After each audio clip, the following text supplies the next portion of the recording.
It's not all bad news. Hey, Pro-Life Jen, I'm Kristan Hawkins. Welcome to this new episode of the Explicitly Pro-Life podcast. Abortions may be regulated, but not prohibited by state law. There is no constitutional right to an abortion in this country anymore as of today.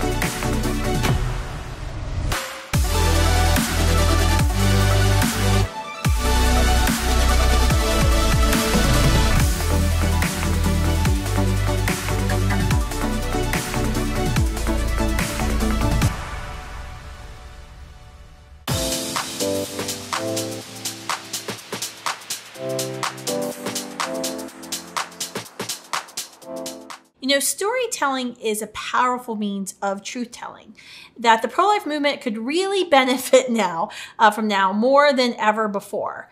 Trust me, there are no shortage of facts to back up our pro-life positions. The facts of prenatal development, the facts of how dangerous abortions are to women's health, the facts of how many abortion alternatives and support networks actually exist out there. But without stories to give life to the facts, we do not stand a chance in getting our message across. That's why I'm so grateful to have a storyteller on today's podcast episode who can help us learn how to speak into the power of storytelling to do what we do best, abolish abortion. Billy Hallowell is a journalist. He's a commentator, a digital TV host who has covered thousands of the biggest faith and culture stories throughout his career. He's written over 14,000 stories, interviewed hundreds of celebrities, authors, and influencers, the author of 4 books. This most recent one I haven't read, but now I'm going to be getting on Amazon, Playing with Fire, A Modern Investigation in Demons, Exorcism, and Ghosts. That's going to be a really interesting one, Billy. He has worked in the media for more than 2 decades. He's currently a journalist and host with CBN News and FaithWire, and formerly the director of content communications at PureFlix and the former faith and culture editor at The Blaze. From 2008 to 2009, he served as a director of content and chief executive officer of Voter Watch, a nonpartisan nonprofit that focused on issues pertaining to U.S. government transparency. Boy, do we need that more than ever. He's involved in many, many podcasts, but frankly, I'm just impressed about how much content you turn out on a daily basis, Billy. I feel like I see you all the time on my Instagram feed. If you don't follow him, you can follow him on Twitter and Instagram. It's Billy Hallowell. Is that right? Did I get that right? It is. Right? Yes. Thank you. Well, thanks for joining me today. I do not excel at storytelling. So that is why we are having you on to be the resident storytelling expert, because I am more of those let's just get to the facts and make, actual decisions based on what the facts actually say type of people.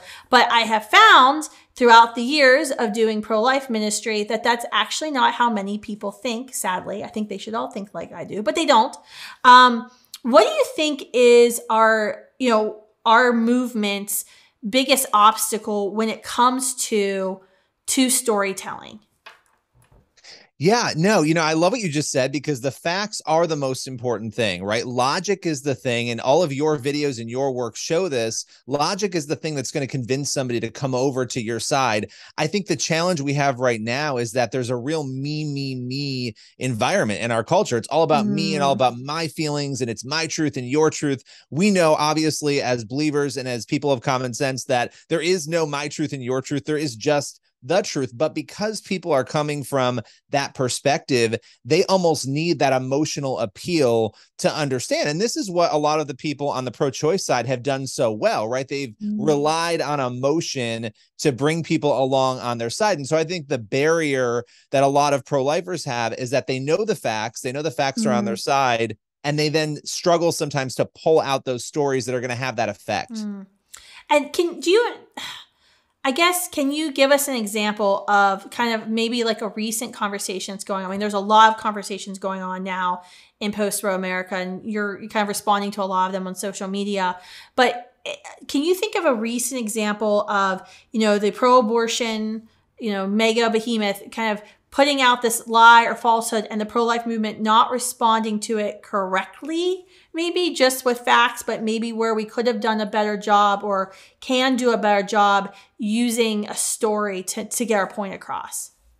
Yeah, I think it's so interesting because right now what is happening in a broad sense, and this, everybody goes immediately on the pro-choice side to the most random examples. And some of them are heartbreaking examples of women in really difficult positions. They're dealing with health issues, with the baby, or they have to make some horrendous decision. And everybody knows that 90 some odd percent of abortions have nothing to do with anything other than somebody wants to have an abortion, right? They've been told it's the best option for them. And so I think we have to sort of take that conversation and bring it back to that. And so I would actually say, from more of a rhetorical standpoint, I think when we're having these conversations and the other side is bringing out those emotional stories, listening and being compassionate, of course, but reminding everybody, this is not why people mostly have abortion, right? 90% of what we're talking about is not this.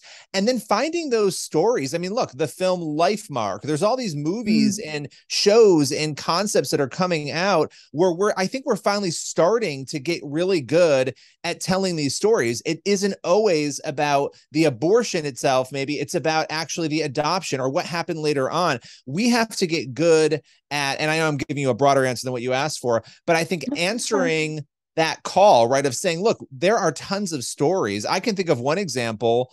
Look, people who protest outside of abortion clinics, a lot of them are doing amazing work, but what's the narrative? The narrative is that they're annoying, is that they're hurting people's feelings, is that they're being mean and nasty to the women and screaming horrible things. And of course, we have to, approach that in the right way, but most people are. But the narrative is there. We're not hearing the stories, right, of what happened to that one woman who walked out of, the waiting room and didn't have her abortion and walked out and talked to those protesters and actually was brought to get an ultrasound and they held a baby shower for her. We're not hearing those stories.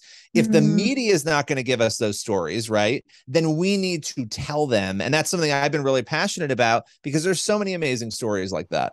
How do we do what you're doing? Like, what's a good way for just an average Students for Life member, Pro-Life Gen member who has an Instagram account, I don't know if you still have Facebook, it's still a thing. My mom's on it.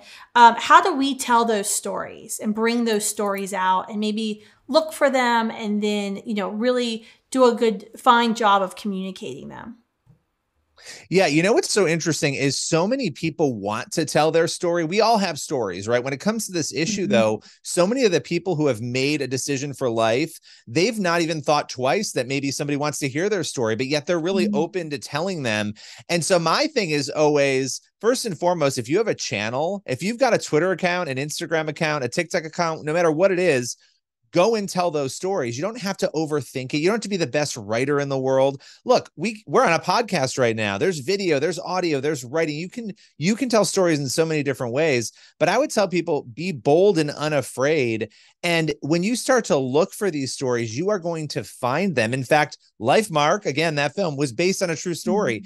These stories are out there. People are willing to tell them. And my experience has been that, again, they're shocked almost that you're interested in their story, right? Like this was just life for them. They made a decision for life. They carried through with it and they're living that out. And so I would encourage everybody to think deeply about the people around them. Talk to other people in your ministries and your organizations, because even they're dealing with stories where maybe they've helped somebody and they don't realize that's a story. I would also add that you mentioned, when you were talking about my bio, I've interviewed a lot of great, well-known people, but some of the best stories that I've had a chance to tell are just regular people. I mean, we're all regular people, but regular people like us who have a story to tell, and those perform the best. People care the most about them. And because these topics are so sensitive right now and everybody has an opinion about them, if you share it through your social channels, again, you don't have to blog it or write it, or, if you share it there, people are going to share that. They're going to spread it. Yeah. And the Instagram Reels and TikToks, I am told, are doing really well at, getting out there, and the algorithms, push those things up higher than of post or a story even. And I think what you said is so important, because as I travel across the country, whether I'm speaking on a campus or at a pregnancy center, a fundraiser event, I hear, and I always joke, like, I hear so much of stuff I don't even want to know. Like, people go into way too much detail with me on things about childbirth experiences, bad experiences, good experiences. I don't really want to know what position you found to be best during labor. But people do have stories, and everyone wants to tell their story. And I think that's the important thing to think of even if you haven't chosen and don't have an abortion experience or story in your immediate history, somebody around you does, whether they, were struggling with infertility and were able to adopt a child, to tell that story, or, sadly chose abortion, or, considered abortion even for a little bit before choosing life. That's also a story to tell. That literally, I mean, with 65 million abortions that have been committed since 1973, those stories are all around us. I mean, they're everywhere we go. Yeah, can I add something there? Because it's interesting and actually troubling to me to watch how society, right now, basically the consensus out in the mainstream is that if you've had an abortion, first of all, if you're a man, you can't talk about it. Don't ever speak about it. You don't have any right. And then secondly, if you've had an abortion, well, all the research tells us that women are unaffected by it. So here you are suffering in silence, let's say, and everybody around you is telling you that, oh, you're fine. Women aren't affected by this, when that's just not true. There are stories to be told there. Yeah. I mean, that's what they do. They gaslight women who've had abortions, men who've had abortions, into silence. Absolutely. And they have a story to tell. And I would encourage people, look, not everybody's going to want to share their story maybe, but even those who have gone through that and they have regret about it, openly talking about this, that's how you heal. And so anybody doubting that people are struggling with this, they're again, doubting facts, but we're in a fact, everyone's allergic to facts right now, right? We're living in this insane sort of culture where, again, it's all feeling. I think feelings are great when you tap into them the right way. And that's what good storytelling does. That's so, so important. Can you think of, throughout your career and all of the folks that you've interviewed, you said, some of your best stories were kind of just normal people stories. Are there any stories that stick out to you that impacted you the most when it comes to the human rights atrocity of abortion? Yeah, I mean, there are so many. There's one story when I was the faith editor at The Blaze. It was actually a story. I wrote it a few times in different ways and kind of tracked with the family. But it was the last story I wrote at The Blaze before I left. And it was a young girl who found out she was pregnant. She went to a clinic. She was going to have an abortion. And she was sitting in the clinic, and there happened to be a protest outside the clinic that day. There were some people out there peacefully, picketing and, just sort of standing outside praying for the women who were going in. And I remember her telling me her story. She was sitting in that waiting room, looking out the glass doors at those people, clearly struggling with this notion of having an abortion, not sure if she should do it. And she got up and boldly walked out to talk with some of those protesters. And it struck me on so many levels, because the approach that they had taken, these people outside the clinic, was a loving approach, right? You have this young girl who doesn't actually know at the time, by the way, but she's pregnant with twins. And so she's in that clinic about to make that life-altering decision. She walks out, and one simple conversation, and this is why storytelling matters, but also our tone, how we interact.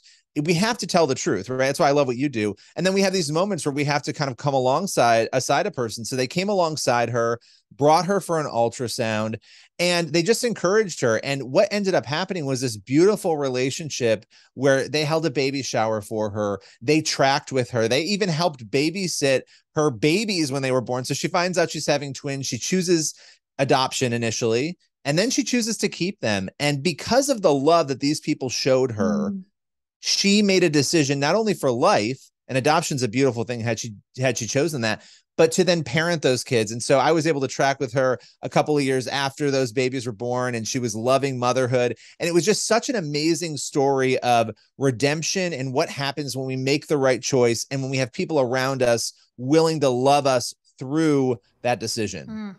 That's absolutely true. it's seeking that positive peace I talk about a lot of, standing alongside, coming alongside, seeking social justice with somebody, where, you're not just relieving the temporary crisis of the unplanned pregnancy, but you're really hoping to transform a person's entire life and that whole legacy of that family. I think that's what's so incredible about the work that we do in the pro-life movement of not only is this a life saved, this is an entire branch of a family tree. This is an entire family legacy that we're altering and that we're changing. I think that's a really powerful story that really doesn't get, really reported because that child who is born, who does that child become? What does that child do? What is the good that that child produces in our society? Their children, their grandchildren.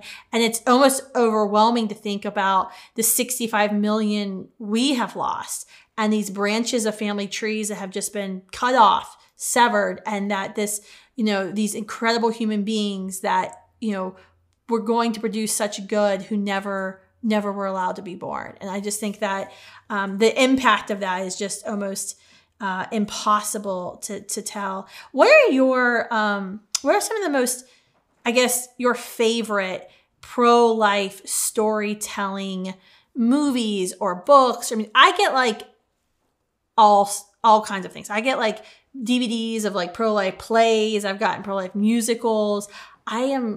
Don't usually watch a lot of them, I will admit.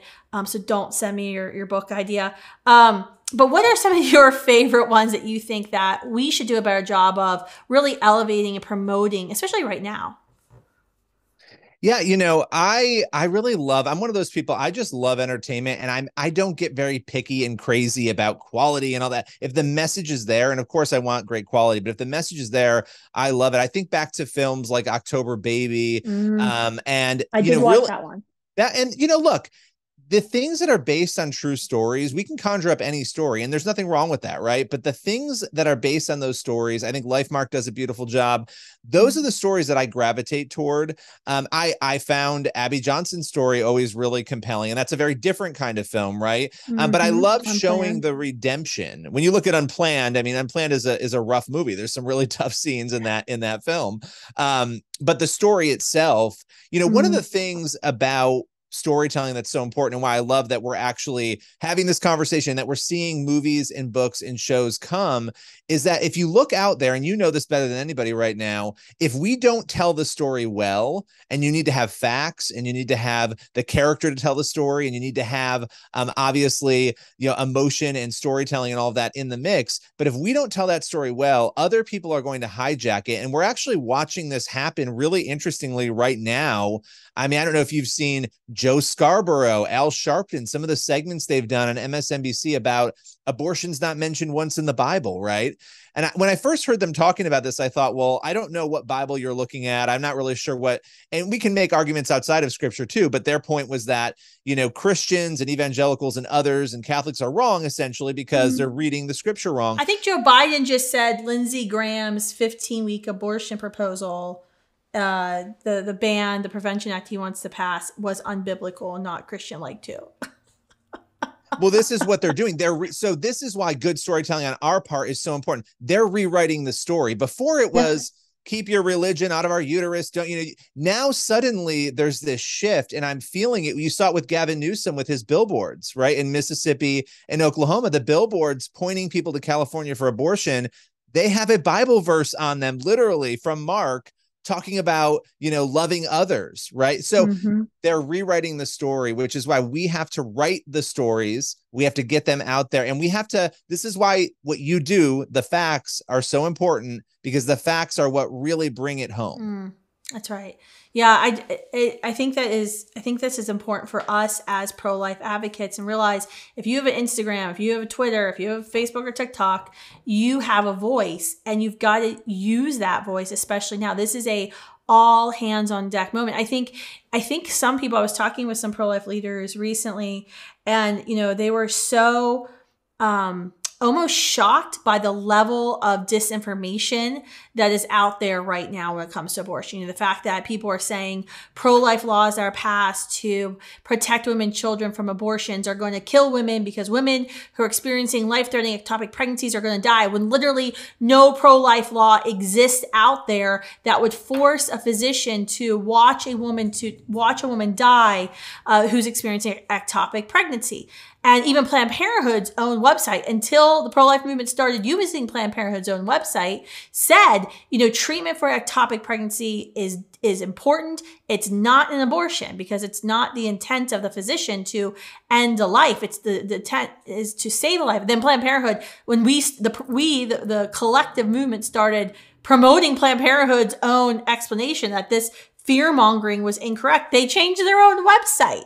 But I think it was important that we collectively were getting out this information that this is false. Let me tell you my story. Let me tell you the story of my mom, my aunt, my sister who experienced a life-threatening, situation while she was pregnant, and how we resolve that together as a family.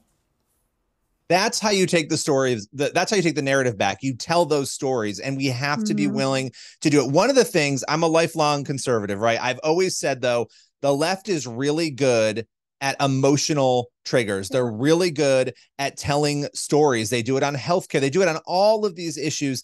And the right is really good at facts, and facts, again, they always win. Look, Aristotle, not that we're going to get into, philosophy here, but it's interesting. 2,300 years ago, he talked about the appeals that you win storytelling on, right? If you're trying to persuade somebody, he talked about, pathos, emotion, logos, logic, ethos, your ethics, being a good ethical person who can convey that message. You have to have all three of those. The left really only often has emotion, especially on this issue. That's not good enough. We have fact. That can't be all we have. We've got to do this. We've got to pull those stories in, because it actually is powerful coming from somebody like you when you share a story like that, right? That no, this is wrong. And I would add, by the way, they've also, Planned Parenthood, rewritten the story on heartbeats recently on their website as well. Basically it's not a real heartbeat going on now, even though their website up until the summer essentially said that, a baby at 5 to 6 weeks was experiencing a heartbeat, which we know to be true. Yeah, I mean, that's what they're calling fetal cardiac pulse activity. Stacey Abrams, running for governor in Georgia recently, said that it was a manufactured sound from the patriarchy, that they, it was unbelievable. I mean, and so, I was like, I want to see women across America posting pictures and posting video of their ultrasounds, because every woman who's ever had an ultrasound, every man who's ever sat in that ultrasound room has heard the beating heart of their child. And if they were lucky enough to have an ultrasound, conducted early in pregnancy to confirm pregnancy. I mean, that is fact. That's also storytelling, because you can tell your own story. But it's unbelievable. You're exactly right. They will just rewrite whatever they don't like. I mean, Joe Biden rewrote the whole definition of what a recession is, right? And they kept saying, oh, it's not a recession. We're not in a recession, even though every marker we've ever used said we're in a recession. But no, it's not a recession because we said so. So I think that's really important. One thing you mentioned, being a conservative in this industry, I did want to bring that up because, I do meet from time to time students who are in journalism schools, thinking about journalism as a career. And it's really sad. It started first with the healthcare industry. I would meet students who would tell me, I wanted to be an OBGYN, I wanted to practice medicine, but now because of all the medical conscience crap that the Democrats are trying to take away the conscience rights of anyone who practices medicine, students and young people started getting scared of, I don't want to go to jail. I don't want to lose work for 8 years to get a medical degree that I'm going to lose because I'm pro-life. So I'm just not going to choose that vocation. And I'm like, no, you need that. That means you have to go in. But I've started hearing it with journalism students too. I can't be a mainstream journalist and be a Christian or be a conservative. What would be your advice to somebody who's kind of thinking, this is what I want to do. I want to tell stories, but how do I do it being right-wing, conservative, Christian, whatever label you're using? Yeah, no, that is such an important question. And, right now I'm working in the faith space. I've worked in the secular space. I've done a lot in that arena. And my biggest thing, I wrote a book called Fault Line a few years ago. And the entire Okay. premise of this book was that Hollywood media and universities, one of the reasons that we are where we are right now is, yes, they're all hostile towards conservatives and Christians. Yes, that's all true. There's plenty of evidence to back it up. I have it in the book, but the piece of the puzzle that's really hard, I think, for a lot of us to admit is that we've also backed away. We've pulled out of Hollywood. We've pulled out of the media. We've pulled out of universities. I teach at colleges, not because I want to indoctrinate people, because I want people like me to be present. You know, I do these things. For me, I've worked in all three of those arenas, and I will continue to, because we should be present. It might be harder for us. It might be more difficult. And yeah, there might be challenges, but we have to be present, because when we're not, the vacuum is even worse. And we're watching culture right now really devolve. Why? Because Hollywood media and education universities have told us this is what reality is when it's not. And we were not there to give another narrative on it. So I would tell people, work hard and do a good job. And look, anybody can be a journalist. The biggest lie of journalism is that journalists don't have opinions. Everybody has an opinion. Every human being does. I have found that being open about my opinion, but being able to do my job when I'm called to, I can be a commentator when I'm a commentator, and I can be a journalist when I need to be a journalist. Everybody's in that boat. Some people are just lying about it and others are being truthful about it. So I would encourage people, do not back away from those fields. Go into them full steam ahead and make a difference just by doing your job well and being present. I think that's so important. I know there's, I recently had Charlie Kirk on the podcast. He's got a great book about the college scam and talking about these colleges. But I think it's important because I was thinking about that. I was like, I wonder what the counter reaction will be, because if we just completely pull out of academia, academia is not going away, and it serves an important purpose in our civil society. We can't just fully pull away, and we can't just say it's all evil, it's all corrupt, therefore I'm not going to go into academia, or I'm not going to invest in Hollywood, because they're going to continue to put out their filth in Hollywood until, you know, you have movies like In Life, Mark, which, I mean, there's been some interesting articles written in the past, I would say 10 years even, about how these Christian movies produce more money. They're smaller scale, but their production rate and their profit margins are actually larger than some of these other mainstream blockbuster movies. Yes. And you know what's crazy? There was just a study out over the summer. About 600 kids between the ages of 13 and 18 were surveyed. And there were some things in it that were whatever, that were not so great. But the overarching themes that I found so fascinating is that teenagers, they don't want all this sexual content. They're not looking for drug content. They don't want all the things that Hollywood is serving up. They're actually wanting uplifting stories about real life, inspirational stories. And so this stuff always overperforms and outperforms. Movie Guide does a great job. They do a really good job of looking at this. And they put out a report every year showing what actually makes money. And it's not the trash that's coming out. Yeah, it makes money, but it's the family stuff that does really well, which is really interesting because, again, we've been conditioned to think otherwise. And what does Hollywood do on an issue like abortion? Hollywood normalizes it, pushes it. You know, this is what they're doing. So if we're not there, and look, I agree, Hollywood makes Christians look bad, makes conservatives look bad. But maybe if there was a Christian or a conservative in the room, and maybe I'm being idealistic here, but I don't think so, because I've been in these positions before, to correct the writers while they're putting a script together, maybe there would be a different conversation in the end. So I think we have to fight the battle. It's not going to be easy. People have lost their jobs. People will lose their jobs. It's a reality, but we have to be willing to fight and not back down, because there are a lot of lost people. I mean, spiritually speaking, there are a lot of lost people who need to be reached. To me, that's the most important thing. Practically speaking, there are a lot of lost people who need to be reached as well. So we need to be present. Yeah, and we also have amazing lawyers. We are honored to be partner with Alliance Defending Freedom. There's a Thomas More Legal Society. So if you do get into a sticky situation in the profession you've chosen, there are a lot of lawyers who will work pro bono to restore your job, to publicize what happened, to hopefully get you even a better position than you were before. So don't be afraid of that. Billy, before we wrap up, I want to ask what's your one piece of advice that you would want to leave our audience with today? You know, how can pro-lifers and the pro-life movement make the biggest impact when it comes to culture change? You know, here's what I'm going to say for me, and I can't force this on anyone else, but what I have come to, the place I have come to is that I have spent years battling and fighting and arguing on these issues with people, and I'm going to continue to do that. But I've pulled back to really focus on every day. Okay, God, where do you want me today? Who do you want me to talk to? Where do you want me to be? How do you want me to behave? And I have found that there's so much more clarity in that, instead of approaching it from that place of frustration and anger, which is where I immediately go to. How can Stacey Abrams be saying this? It's okay to have those feelings, but to make sure they're filtered through that right response at the start of every day. And so my encouragement to people is to just make sure, and I know not everybody believes in a higher power, not everybody thinks that way, but that we're centered on what matters most, and that we don't lose sight of that when we go out there, we make sure we have the facts and the stories and the emotion, all of it coming together to make a point for what really matters, which is the truth. Yeah, and that it's not all bad news, that every day decisions for life are being made.